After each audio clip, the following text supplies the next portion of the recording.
One-point perspective occurs when the object that is viewed is parallel to the viewer, or flat facing you.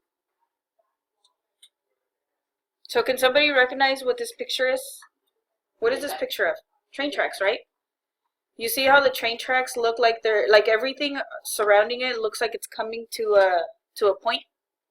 Kind of looks like it all comes together at the middle. In reality, do train tracks come to one point like this? No, right? It just looks like it because it's right in front of us and we're standing right in front of it. So this one-point perspective idea actually comes from how things really look to us outside. It's just like a system or a drawing technique to get this effect. So notice how it all comes like right here to this point. That's why it's called one-point perspective, because it looks like it all comes to one point. Did you guys write that one down? Okay. So for number 2, we have picture plane. Picture plane is an imaginary plane located between the viewer and the object being viewed. In other words, like the surface of the painting. Can you see that? Here, I can make it bigger. Alright, so I'm going to explain the picture plane. So you guys see this red frame right here? In this picture, I'm going to use, this is going to represent my picture plane. Sorry. So let's imagine that this picture in the background is actually like a natural scenery. We're actually in this place. You guys need to pay attention.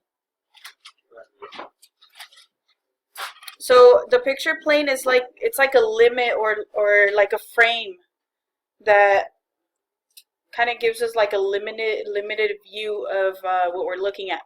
So like your piece of paper, that's the area that you're going to be working on, that you're going to be drawing on. That's your picture plane. There's limits to it. You can't draw like a 360 view of something, right? So let's imagine that this, this little lake here and this mountains, that we're actually in this place, and we want to draw something to remind us of this place so we can take it home and then maybe make a painting later. But we can't get, if this is our picture plane right here, let's say this is the size of our piece of paper, we can't get the whole thing in there, right? So we need to decide what section we actually want to paint. Do we want to paint these people right here in this little boat and include these things that, are surrounding that main part? Do we want to focus on these people that are on the horses? And then our picture plane is going to be here. So this can make a painting, right? Just this little section can make a painting. Or we can maybe focus on the mountains and the sky, or maybe this back thing right here, this little like house. Or maybe we want to focus on the sky, like the mountains and the clouds. So do you see how, as the artist, you kind of decide what you want to focus on? So if I wanted to do a painting of something, I just kind of have to decide what part I'm going to incorporate into my painting, just because you can't have everything in it. So when we're talking about the picture plane, we're actually talking about the surface that we're painting on. Or like when you have your phone on your camera, right? Or your camera on your phone. And you're trying to take a picture of something, you have to look through the screen to be able to capture like the best composition, right? Same thing with actual cameras. You can't fit everything in there unless you take a video. So your picture plane on your phone or your camera is going to be whatever you can fit in there. Okay, so there's limits, right? Does anybody have questions about picture plane? Okay, let's move on to the next thing. Horizon line. The horizon line is where the earth and the sky seem to meet. Can you guys write this down? Can we write it on paper? Yeah, no. Write it under number 3, horizon line. There's actually different topics that we're going to cover for A, B, and C. So there's three facts that you need to know about the horizon line. The horizon line is always at eye level. There is only one horizon line in a picture, and the horizon line can be above or below the limits of the picture plane.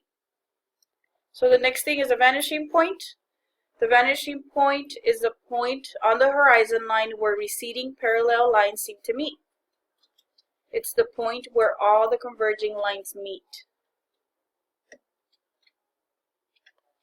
So 3 facts to know about the vanishing point.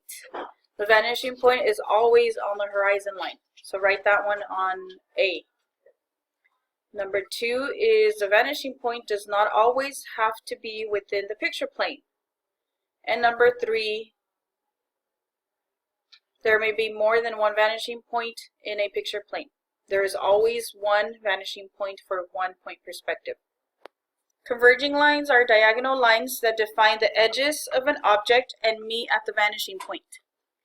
So if you want to make a cube, like in this picture, you would draw the square first, which is the side that's facing us. You see how this is a perfect square right here?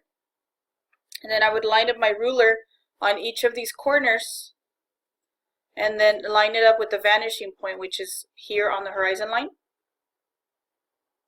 All of these lines that I line up, that I draw to make those edges of the cube, are actually called converging lines. Once you draw out your cube, once you're done drawing out like exactly how you want it, you can erase those converging lines. And then you're left only with your cube like this. So for number 6, we're talking about eye level. So eye level is the height of the artist's eye from the ground. Remember how I was showing you guys that the horizon line is always at eye level? This is what I was talking about. So go ahead and write it in under number 6, eye level. Yes. So there are 3 different kinds of eye level. There's a bird's eye view, which appears to be looking down at the ground. There's normal view, which appears to be looking in front of you. And then there's a worm's eye view, which appears to be looking up. So if you guys look at these 3 pictures, these are really good examples of what your eye level would be depending on where you are. So the first one, the first little picture is normal eye level, which is a person just standing, and the eye level or the horizon line is right through the head because that's where your eyes are. The worm's eye view, the horizon line is lower because if you're a worm, you're actually on the ground looking up at things. So if you're laying on the ground, your eye level from there would be a worm's eye view, just like this picture. And then a bird's eye view would be from a higher level. So like if you're up on a mountain looking down, your eye level would be up higher because the artist is higher. So the horizon line would be higher on your as the eye level. Okay, the next one is aerial perspective. Aerial perspective concerns itself with the air and the effects it has on objects in the distance. So what does this mean? You see in this picture how everything that's closest to us has a lot of bright colors, has a lot more detail, and then those hills that are more towards the back, they start becoming kind of like grayish, bluish. They're a little more dull. The colors are not as bright, and there's not a lot of detail. You can't see like every strand of grass how you can see them right here in the front. So that's what aerial perspective refers to. Just how things change, the way they look, just because there's a lot of distance between us and the objects. So for this one, these are 3 facts about aerial perspective, and on your worksheets it's under A, B, and C, but there's a question there. So A is what happens to colors as they recede or they're further away from you. So on here you can see number 1, colors are cooler and less bright as they recede or they're further away from you. An object's outline and detail is less defined as it recedes, and the difference in tone values and shades become less apparent as it recedes. All right, this is a second to last one. Linear perspective. Linear perspective is pretty much what we've been talking about. It's a graphic system that creates the illusion of depth and volume in a flat surface. So objects in the background appear to get smaller as they recede visually, and then using this graphic system, which is perspective, we can actually make things look like they're getting smaller as they're further away from us. So you see in this picture how everything's kind of like it's graphed. Everything comes to that vanishing point, and all the edges are defined by converging lines that are meeting at that vanishing point. Well, this is what I was talking about. Two-point perspective. Two-point perspective occurs when the objects are diagonal to the viewer. The corner is facing you. There's only two vanishing points in two-point perspective. So you know how for one-point perspective, the face of the object is facing you, and there's only one vanishing point? Well, with two-point perspective, the corner of the object is facing you instead of one entire side. So one-point perspective has one vanishing point. Two-point perspective has how many points? Two vanishing points. So how many vanishing points do you think three-point perspective has? Three. So this is the last part of this packet.